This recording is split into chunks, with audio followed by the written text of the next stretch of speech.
नमस्कार, मैं संतोष। आपका स्वागत है लोकतंत्र प्रहरी के इस संस्करण धर्म में। आज के इस वीडियो में हम सिर्फ दर्शन ही नहीं करेंगे, बल्कि समय के पहियों को पीछे घुमाकर उस दौर में चलेंगे जब न मशीनें थीं, न क्रेन और न ही आज की आधुनिक टेक्नोलॉजी। फिर भी टनों वजनी पत्थरों को इतनी सटीकता से एक दूसरे के ऊपर कैसे फिट किया गया? क्या थी वह इंटरलॉकिंग टेक्नोलॉजी जिसने सदियों से भूकंप, बर्फबारी और 2013 के उस विनाशकारी जल प्रलय को भी मात दे दी? इतना ही नहीं, हम डिकोड करेंगे उस रहस्य को भी जब 6 महीने के लिए मंदिर के कपाट बंद होते हैं, भारी बर्फबारी होती है, तो बिना तेल और बिना किसी मानवीय हस्तक्षेप के वो अखंड ज्योति जलती कैसे है? लेकिन इन चमत्कारों के बीच एक कड़वा सच भी है। केदारनाथ, जो कभी तपस्या और वैराग्य की भूमि थी, क्या वो आज सिर्फ एक टूरिस्ट स्पॉट या इंस्टाग्राम रील का अड्डा बनकर रह गया है? क्या हम भक्ति को पीछे छोड़कर सिर्फ दिखावे की भीड़ बन रहे हैं? तो चलिए आज से इस सफर में विज्ञान, इतिहास और हमारी आस्था के इन गहरे सवालों के जवाब तलाशते हैं। 16 जून 2013 की वह शाम इतिहास के पन्नों में दर्ज एक ऐसी तारीख है जिसने पूरी मानवता को प्रकृति के रौद्र रूप से परिचित कराया। मंदाकिनी नदी, जो हमेशा भक्तों की प्यास बुझाती थी, अब एक प्रलयंकारी जल प्रवाह में बदल गई थी। बादलों का फटना और चौराबाड़ी ग्लेशियर के ऊपर बनी झील का अचानक टूट जाना आधुनिक विज्ञान के लिए एक भौगोलिक घटना तो हो सकती है, लेकिन केदार घाटी के लिए वह साक्षात काल का आगमन था। आकाश से गिरते मूसलाधार जल और पहाड़ों से लुढ़कते विशाल पत्थरों ने देखते ही देखते पूरे केदार, पूरी शहर का अस्तित्व मिटा दिया। होटल, पक्के मकान और धर्मशालाएं ऐसे ढह गए जैसे वे ताश के पत्तों से बने हो। हजारों श्रद्धालु उस सैलाब में विलीन हो गए। उनकी चीखें बादलों की गर्जना में कहीं खो गए। इस सर्वनाश के बीच एक दृश्य ऐसा था जिसने न केवल भारत बल्कि पूरी दुनिया के वैज्ञानिकों और विचारकों को स्तब्ध कर दिया। जब मलबे और पानी की एक विशाल लहर सीधे मुख्य मंदिर की ओर बढ़ रही थी, तभी एक चमत्कारी घटना घटी। पहाड़ के ऊपरी हिस्से से एक विशाल काय शिला लुढ़कती हुई आई और मंदिर के ठीक पीछे कुछ ही फीट की दूरी पर अचानक रुक गई। इस शिला ने प्रलयकारी जलधारा को 2 भागों में विभाजित कर दिया, जिससे मंदिर का मुख्य ढांचा पूरी तरह सुरक्षित रहा। इस शिला को आज भीमशिला या दिव्य शिला के नाम से पूजा जाता है। अगली सुबह जब कोहरा छटा और धुंध हटी, तो चारों ओर केवल शमशान जैसी शांति थी। लेकिन बाबा केदार का मंदिर अपनी पूरी दिव्यता के साथ अडिग खड़ा था। यह देखकर मन में एक बड़ा सवाल उठना स्वाभाविक है। क्या यह महज एक भौतिक संयोग था, या फिर यह केदार खंड की पवित्रता को बचाने के लिए स्वयं महादेव का सूक्ष्म हस्तक्षेप था? यह तो कहानी है केदारनाथ मंदिर की। महाभारत का युद्ध समाप्त होने के बाद पांडवों ने विजय तो प्राप्त कर ली, लेकिन उनके हृदय में अपने ही कुल के भाइयों, गुरुओं और संबंधियों की हत्या का गहरा बोझ था। भगवान श्री कृष्ण ने उन्हें सलाह दी कि इस गोत्र हत्या के पाप का प्रायश्चित केवल भगवान शिव की शरण में जाने से ही संभव है। पांडव 5 भाइयों और द्रौपदी के साथ भगवान शिव की खोज में निकले। महादेव पांडवों से अत्यधिक रुष्ट थे, क्योंकि उन्होंने युद्ध में अधर्म का सहारा लिया था और अपने सगे भाइयों का वध किया था। शिव ने उन्हें दर्शन नहीं देने का निश्चय किया और वाराणसी, काशी से निकलकर हिमालय की कंदराओं में चले गए। पांडव भी हार मानने वाले नहीं थे।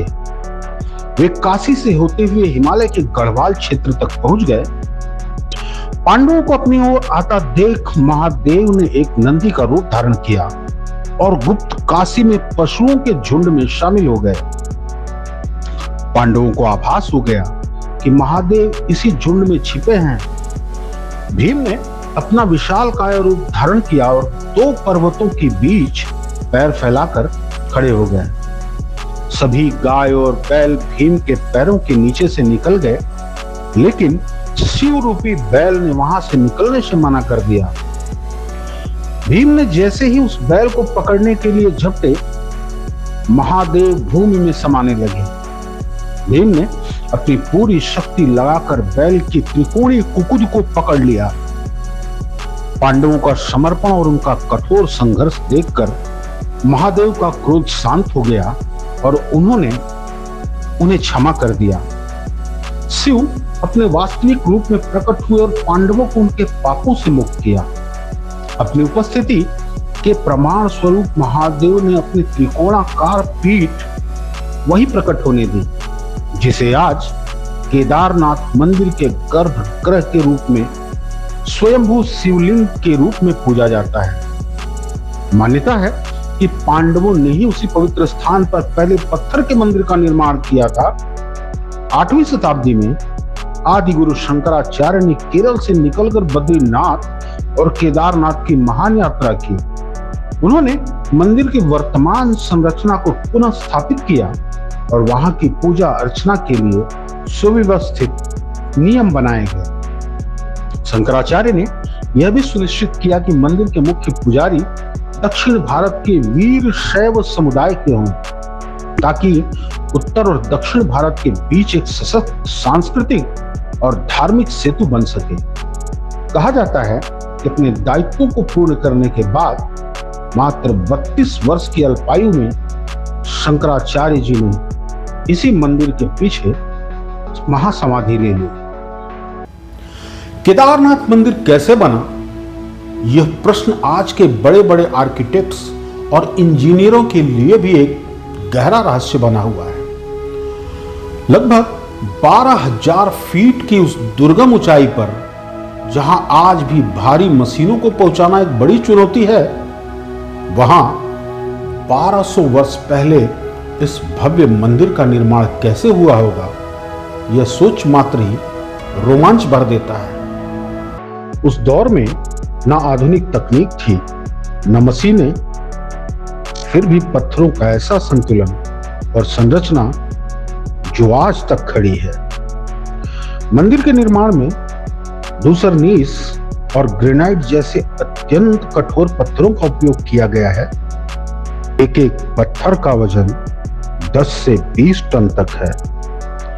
वैज्ञानिकों का कहना है कि ये पत्थर केदारनाथ के आसपास की पहाड़ियों में उपलब्ध ही नहीं है।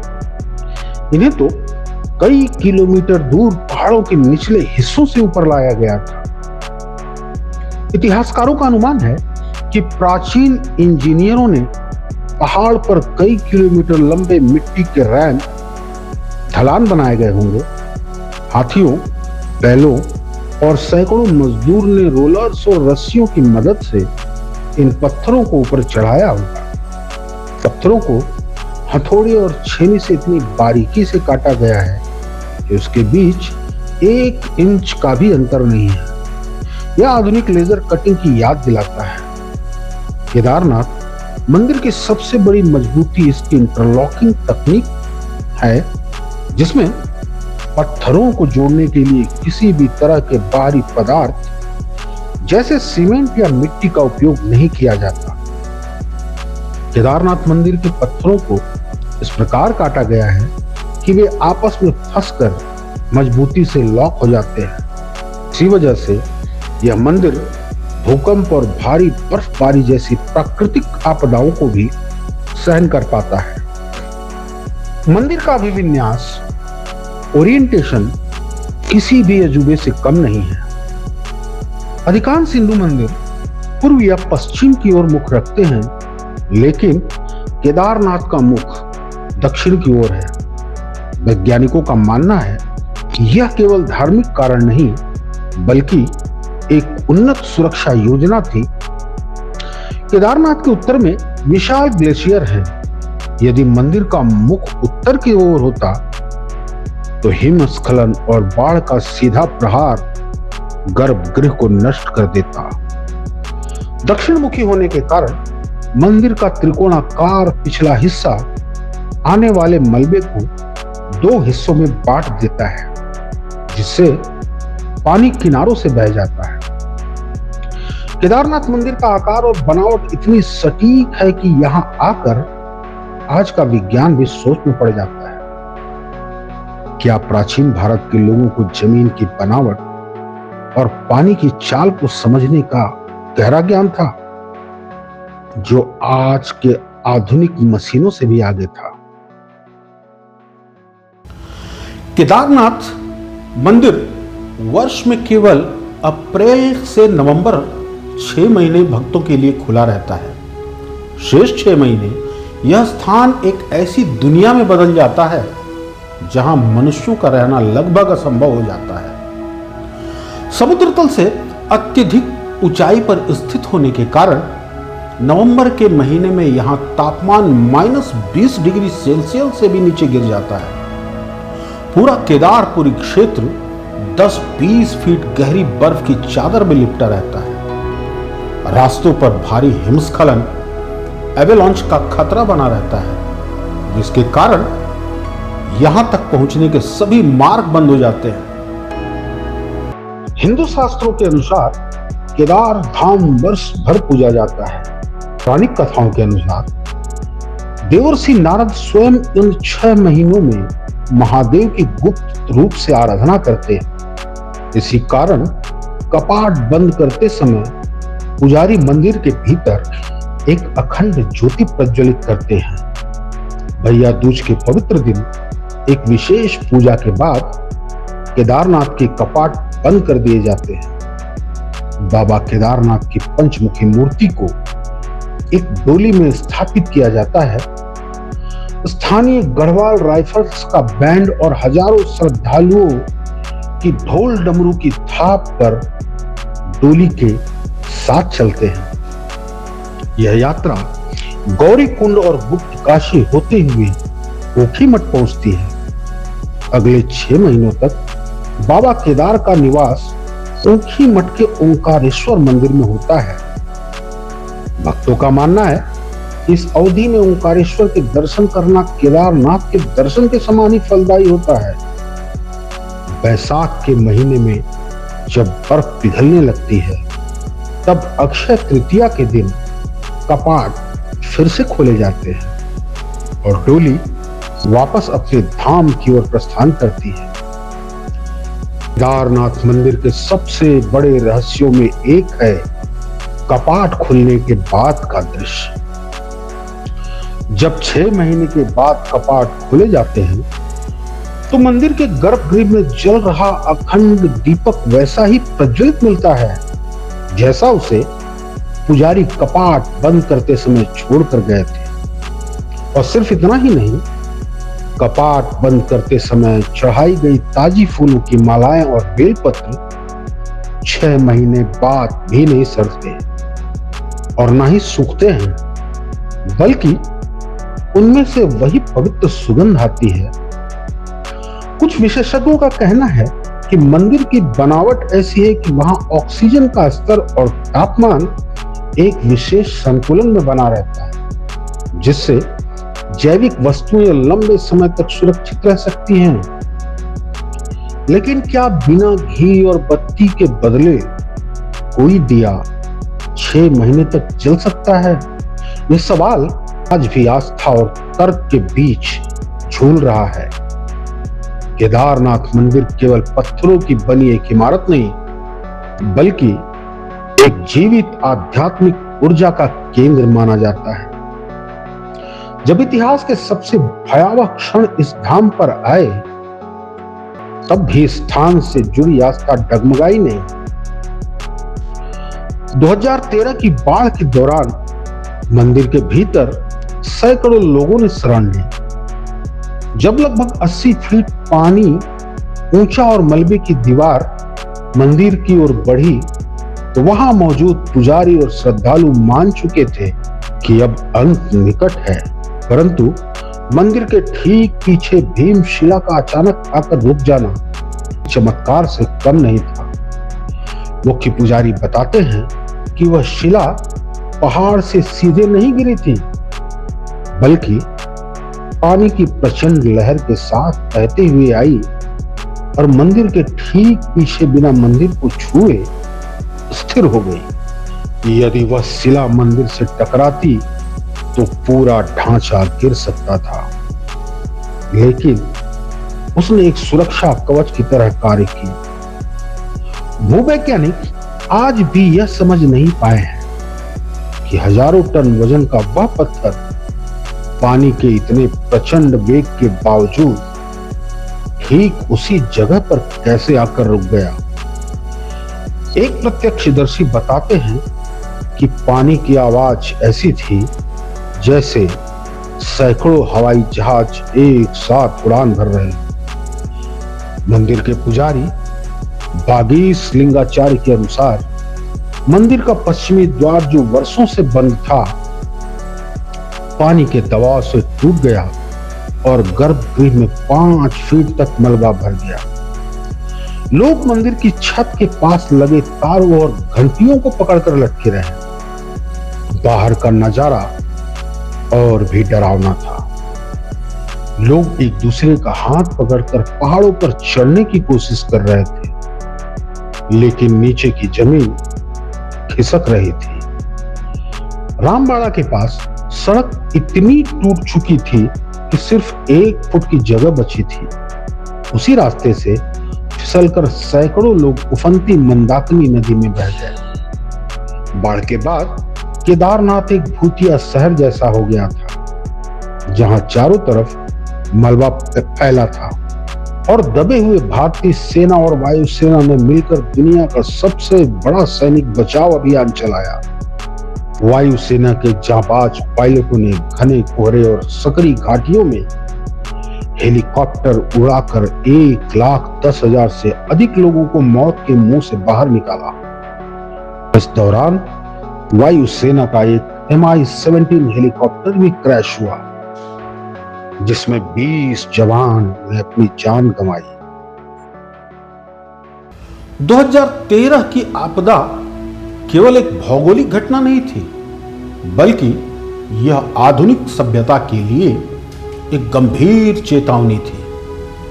15 जून 2013 तक केदारनाथ मंदिर में स्थिति सामान्य थी और हजारों श्रद्धालु दर्शन के लिए वहां मौजूद थे।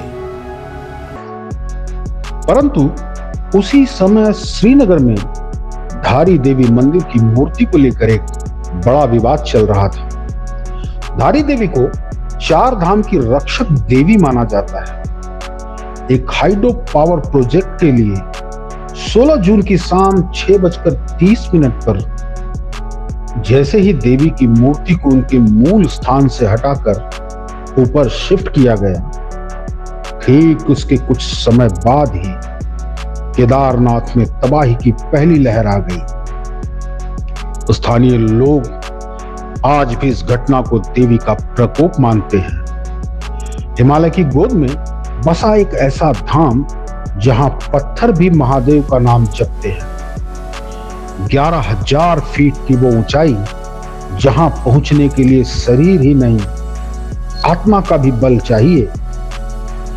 सदियों से केदारनाथ मोक्ष का द्वार रहा है, एक ऐसी जगह जहां इंसान अपने अहंकार को त्याग कर शून्य होने आता था।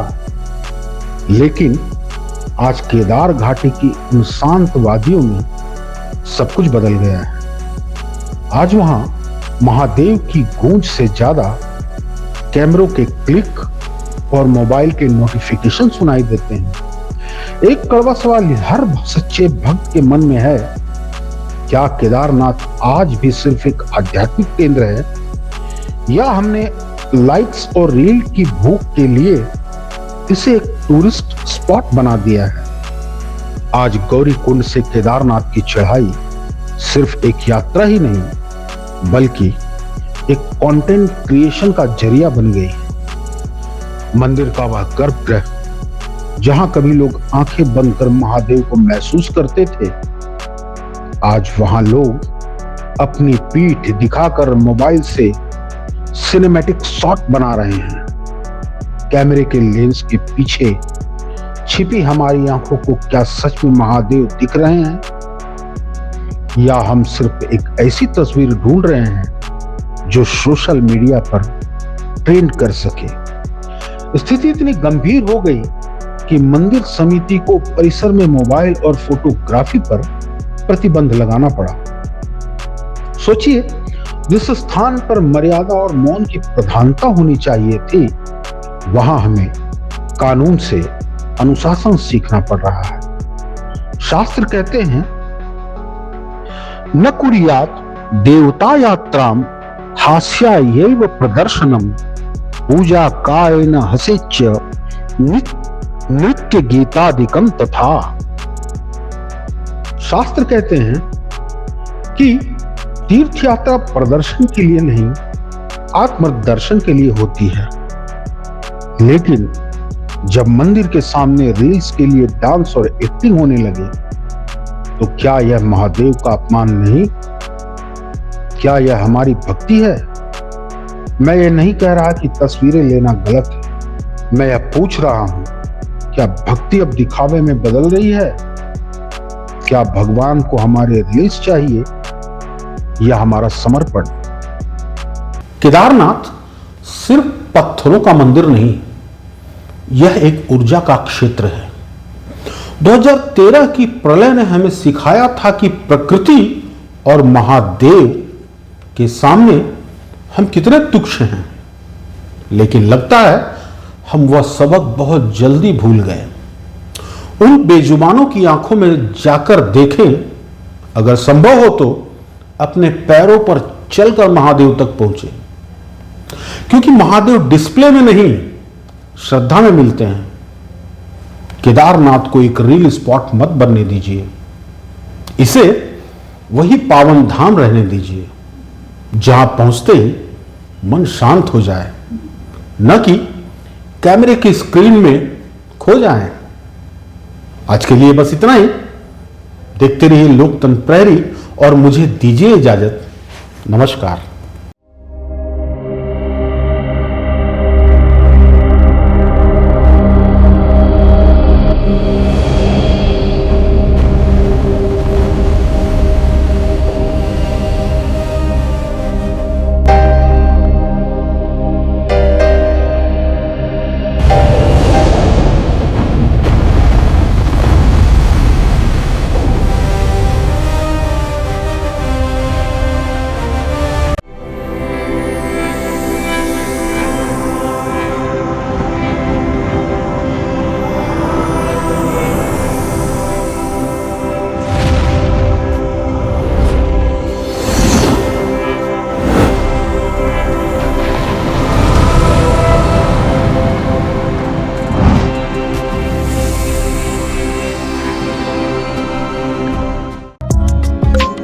लोकतंत्र प्रहरी YouTube चैनल को सब्सक्राइब करें और बेल आइकन बटन को क्लिक करें। वीडियो को लाइक और शेयर करना ना भूलें। देखते रहिए LP न्यूज़।